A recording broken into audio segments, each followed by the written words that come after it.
amigos, tudo bem? Hoje o nosso estudo é o santuário. O santuário no contexto do grande conflito e também na restauração da verdade. Este é um tema fundamental. A Bíblia Sagrada diz aqui no livro de Êxodo, capítulo 25, versículo 8: E me farão um santuário para que eu possa habitar no meio deles. Esse versículo resume praticamente tudo que nós temos a estudar hoje. E para entendê-lo bem, precisamos navegar um pouco nas páginas das Sagradas Escrituras. Aqui no meu computador, eu tenho muitas informações importantes que eu gostaria de apresentar a você. Primeiramente, antes do pecado, o relacionamento de Deus com o homem era face a face. Está no livro de Gênesis, no capítulo 2, de 15 a 17, quando Deus se comunicava com Adão e Eva face a face. Isto antes do pecado. Logo após o pecado, o homem não pôde mais ter esse relacionamento face a face com Deus. O homem pecou e se escondeu de Deus. Por isso Deus chegou no jardim do Éden, na viração do dia, como de costume, e Adão e Eva não estavam ali, e diz a Bíblia que Adão e Eva falaram: Senhor, ouvimos a tua voz e tivemos medo e nos escondemos. Veja que logo após o pecado, o homem só ouvia a voz de Deus, mas não tinha mais esse relacionamento face a face. Muitos anos depois, na época do profeta Isaías, o profeta diz no capítulo 59, versículo 2, assim, as vossas iniquidades fazem separação entre vós e o vosso Deus, e os vossos pecados encobrem o seu rosto de vós, para que vos não ouça. Veja que na época do profeta Isaías, o homem nem sequer ouvia mais a voz de Deus. E nos dias de hoje, lemos em Apocalipse 3:20, eis que estou à porta e bato. Se alguém ouvir a minha voz, olha a condição, se alguém ouvir a minha voz e abrir a porta, entrarei em sua casa, cearei com ele e ele comigo. Percebeu o distanciamento? Percebeu o afastamento? O homem tinha comunhão plena com Deus, mas o pecado o afastou, e hoje, infelizmente, nós seres humanos não conseguimos mais ouvir a voz de Deus. Por esta razão, já que o pecado fez essa separação, esse muro de separação, então, baseado nisso e por esta razão, é que Deus pediu, e está aqui na Bíblia, Deus pediu, me façam um santuário e eu habitarei no meio deles. E aí Deus pede para fazer o santuário. E no capítulo 25 de Êxodo, Deus diz qual material deveriam usar para fazer o santuário. E ali fala de ouro, prata, fala também de bronze, fala das cores, das metragens. Deus dá toda a orientação para que o santuário pudesse ser feito. E assim, Deus pediu a Moisés que fizesse um santuário. Mas como é que Moisés poderia fazer um santuário se ele não tinha especialidade, não era especialista em construção? Não sabia fazer isso. Então Deus lhe deu uma visão. E a visão que Deus lhe deu, eu quero mostrar a você agora, para que Moisés fizesse um santuário semelhante àquele. Vamos acompanhar? Vamos acompanhar na palavra de Deus, na Bíblia Sagrada. Que visão é essa? Que mensagem é essa? Que modelo é esse? Vamos lá? Vamos lá. Abra sua Bíblia no livro de Apocalipse, capítulo 11, versículo 19. E vamos ver aqui qual foi a visão que Deus deu a Moisés e que modelo é esse que Deus deu a ele, para que ele pudesse construir um santuário da forma correta. Diz aqui, Apocalipse 11, 19. Abriu-se então o santuário de Deus, que se acha no céu. E foi vista a arca da aliança, no seu santuário, e sobrevieram relâmpagos, vozes, trovões, terremoto e grande saraivada. Viu?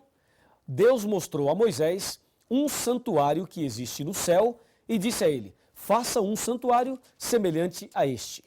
Aqui no livro de Hebreus, capítulo 8, versículo 5, confirma esta mensagem.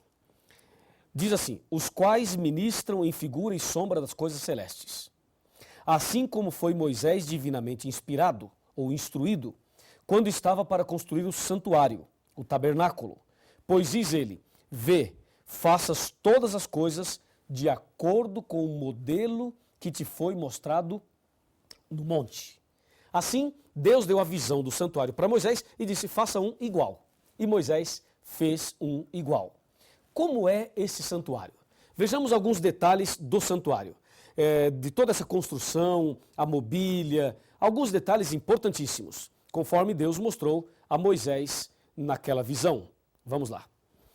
Aqui no meu computador eu tenho muitas informações que eu vou mostrar a você e você poderá acompanhar na Bíblia e também através das imagens.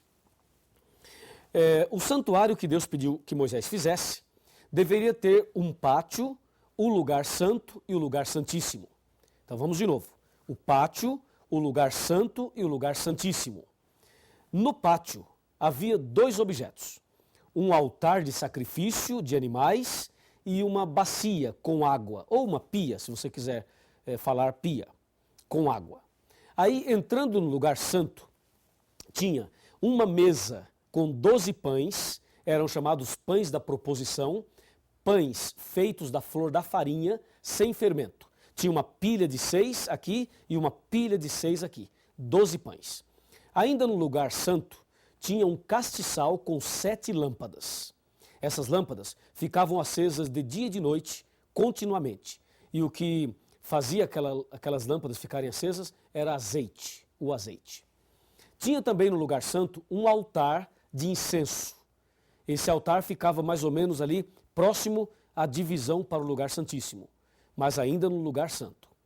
Um altar de incenso. Depois, passando para o lugar santíssimo, havia uma cortina grande, um véu enorme. Essa cortina chamavam de véu. Esse véu é que separava o santo do santíssimo.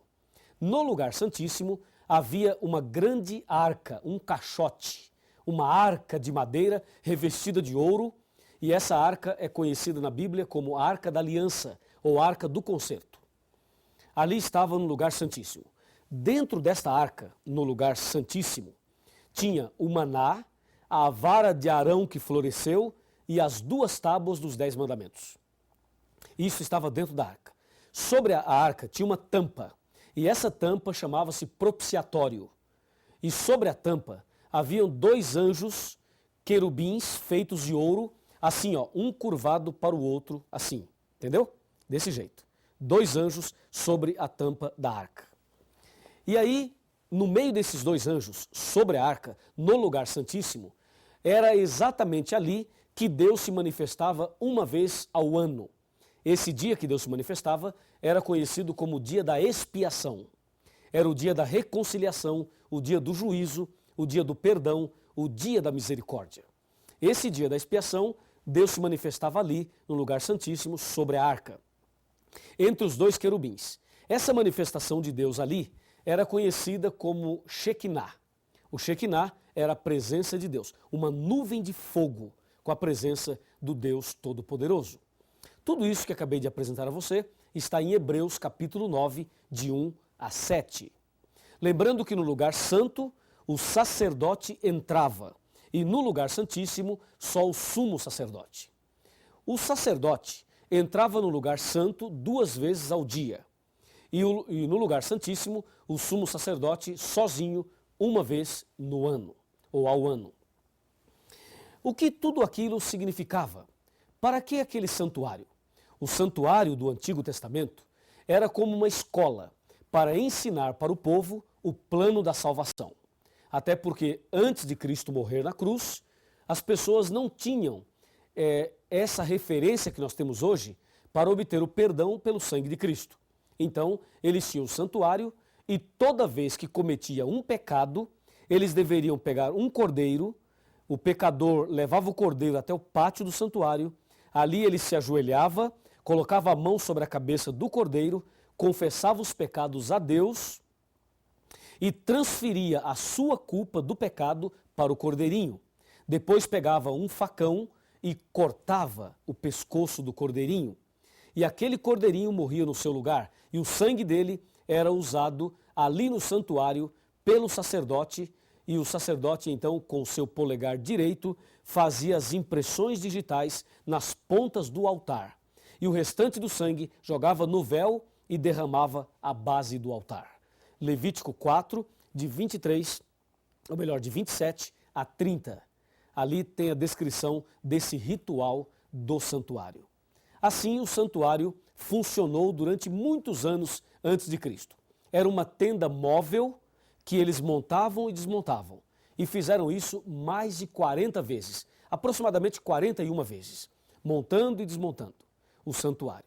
E assim eles faziam o ritual do santuário a cada dia durante o ano todo. Quando completava um ano fazendo tudo isso, então o sumo sacerdote entrava no lugar santíssimo para apresentar os pecados do ano todo a Deus. Deus se manifestava e, pela sua misericórdia, perdoava os pecados do povo. E esse dia era o dia da purificação do santuário, era o dia da expiação, era o dia do juízo. E aí eles faziam toda a limpeza do santuário, trocavam as cortinas, trocavam ali os tapetes, limpavam tudo, todo aquele sangue, tiravam tudo ali e o ano seguinte começava tudo de novo. E assim sucessivamente. Não é incrível tudo isso? É realmente impressionante. Agora, o que cada detalhe desse santuário significava? Primeiramente, o santuário tinha 3 portas. A primeira porta era da rua para o pátio. A segunda porta era do pátio para o lugar santo. A terceira porta era do santo para o santíssimo. Os judeus costumavam chamar essas 3 portas com os seguintes nomes. Da rua para o pátio chamavam de o caminho. Do pátio para o santo chamavam de verdade. E do santo para o santíssimo chamavam de vida. Então era comum falar caminho, verdade e vida. Quando Jesus Cristo esteve aqui na terra, ele usou essas palavras referindo-se a ele mesmo. Em João capítulo 14, versículo 6, Jesus disse claramente isto que acabei de mencionar. Respondeu-lhe Jesus, eu sou o caminho, a verdade e a vida, e ninguém vem ao Pai senão por mim. Veja, Jesus disse, sou o caminho, a verdade e a vida, ou seja, eu sou a porta. Se você pegar João capítulo 10, verso 7 e verso 9, Jesus diz, eu sou a porta. Quem entrar por mim será salvo. Entrará e sairá e achará pastagem. Confirmando aí, as 3 portas do santuário se aplicavam a Jesus. Aqui ainda nas ilustrações, veja, o altar de sacrifício que tinha no pátio, que está em Levítico 1, verso 9, era símbolo de Cristo que se entregou a si mesmo por nós como sacrifício a Deus. Efésios 5, verso 2. Ainda no pátio, aquela bacia com água, Êxodo 30, 18, era símbolo do Espírito Santo, João 7, de 37 a 39.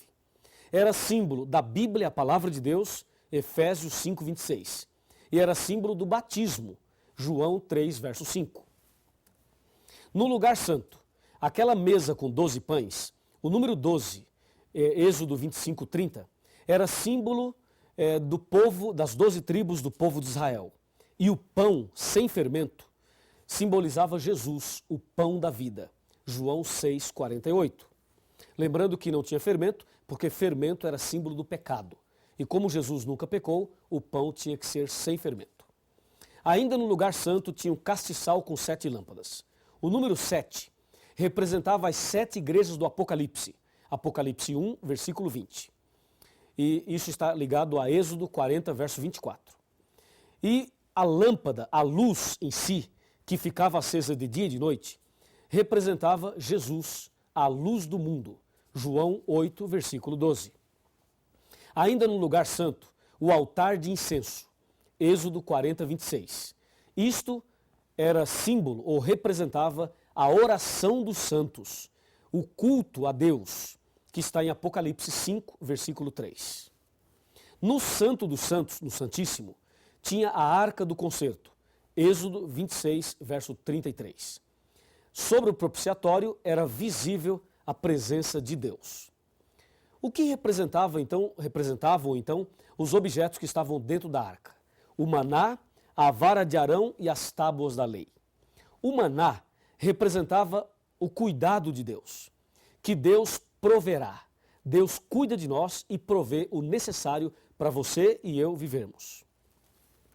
A vara de Arão representava ali que Deus está no controle. É Deus que dirige a sua igreja, o seu povo e a nossa vida.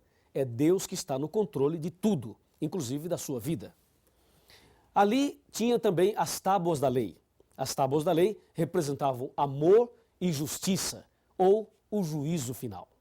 Assim, você percebeu que o cordeirinho simbolizava Jesus, o sacerdote simbolizava Jesus, o sumo sacerdote simbolizava Jesus, as 3 portas simbolizavam Jesus, o sacrifício era o sacrifício de Jesus. Tudo que tinha no santuário era símbolo de Jesus. Por isso, veja o que aconteceu quando Jesus morreu na cruz, já que tudo representava Jesus, já que tudo era símbolo de Jesus. O que aconteceu quando Jesus morreu na cruz? Vamos ver? Me acompanhe aqui. Primeiramente, nós vamos abrir a Bíblia em Isaías 53, para você ter a certeza que tudo que tinha no santuário simbolizava nosso Senhor Jesus Cristo. Aqui está Isaías capítulo 53, a partir do versículo 3. Com muita solenidade eu vou ler. Era desprezado e o mais rejeitado entre os homens, homem de dores e que sabe o que é padecer. E como um de quem os homens escondem o rosto, era desprezado e dele não fizemos caso. Certamente ele tomou sobre si as nossas enfermidades e as nossas dores levou sobre si. E nós o reputávamos por aflito, ferido de Deus e oprimido.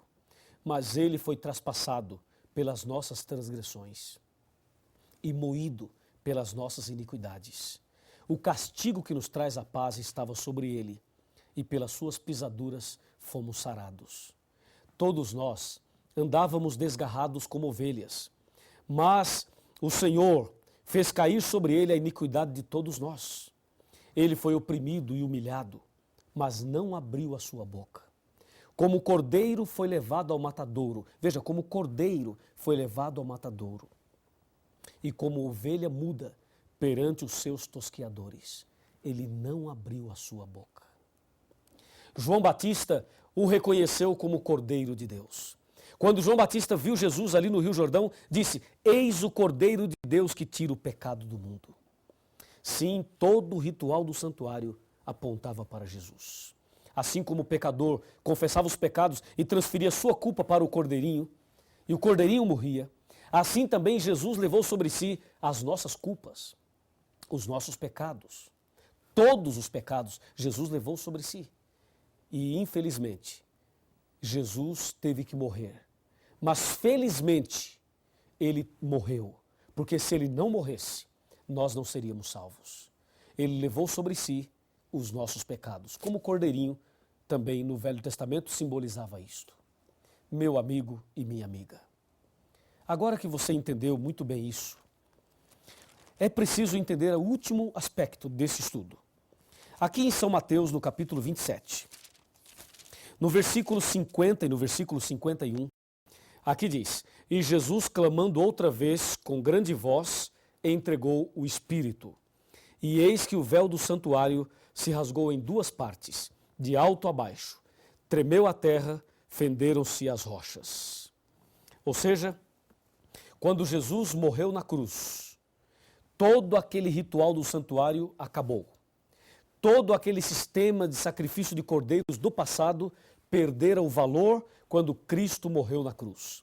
Hoje, Jesus ressuscitou, ou melhor, já está ressuscitado, ressuscitou ao 3º dia, e hoje ele está no céu, à direita de Deus, no lugar santíssimo do santuário, intercedendo por nós.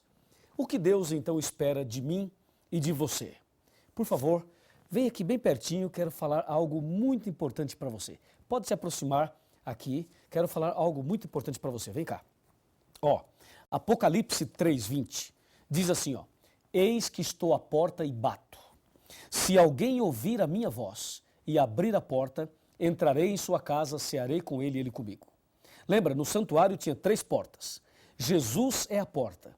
E Jesus já abriu a porta da salvação para você quando morreu na cruz. Hoje, só falta você abrir a porta do seu coração. Como está o seu coração? Está fechado ou está aberto? Se ele estiver aberto, meus parabéns. Mas se ele estiver fechado, abra-o agora mesmo. Entregue a sua vida a Jesus. Tome uma decisão e Deus fará de você a pessoa mais feliz do mundo. Em breve Jesus vai voltar e quer levar você para o reino da eterna felicidade. Se você deseja abrir o seu coração para Jesus hoje, então feche os seus olhos agora e vamos fazer uma oração. Querido Deus, muito obrigado pelo estudo de hoje. Muito obrigado porque Jesus é o Cordeiro de Deus que tira o pecado do mundo. Levou sobre si os nossos pecados e a sua capacidade em perdoar é muito maior do que a nossa capacidade de pecar. Eu entrego essa pessoa que está estudando a Bíblia comigo nas tuas mãos. Em nome de Jesus. Amém. Cada dia posso ver, perceber em seu olhar as pessoas tão vazias, cheias de pesar, vivem cada vez mais sós, morrem sem amor. Um sorriso esconde a dor, só Jesus o vê. Busquem a Jesus, busquem a Jesus. É preciso entender